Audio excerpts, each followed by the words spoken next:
Next, I will be talking about the prevalence of emotional behavior disorders.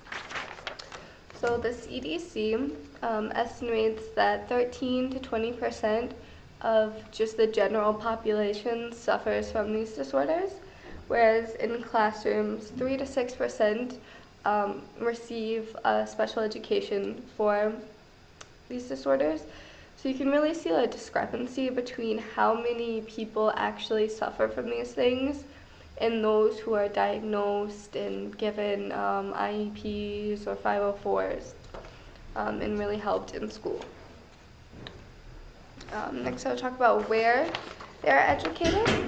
44% people with these disorders are educated in the general education classroom, and I believe that this number refers to those who have really been diagnosed through the school and are on like an IEP or a 504 program,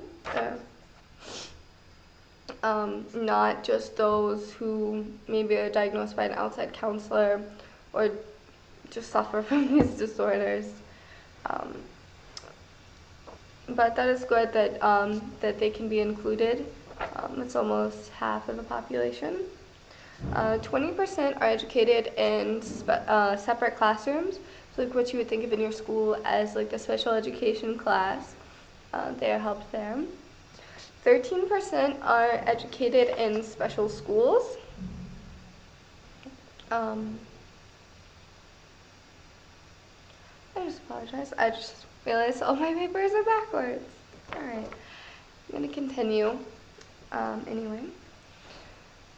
So 13% in separate schools. And like I was talking about earlier, I know a lot of people who suffer from these disorders. And where I grew up in Noblesville, Indiana, there's a school called Options. And it was like kind of like infamous in our middle schools, because that's as far as I went in that school district. But like all kids who like have aggressive behaviors, got in fights all the time, like weren't really succeeding in normal schools, were sent to Options. And I think it was so infamous because like that's like what our school system did. They didn't really want to educate them in the normal school because they were disruptive. So they were sent to Options. And lastly, 2% are educated in residential facilities.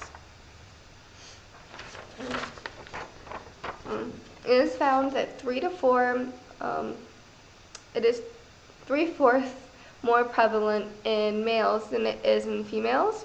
And I would argue to say that it is easier for teachers and staff and parents to recognize externalized behaviors like aggressiveness and fighting that is often more seen in males, as opposed to the internalized behaviors like crying and self-harm that females might have.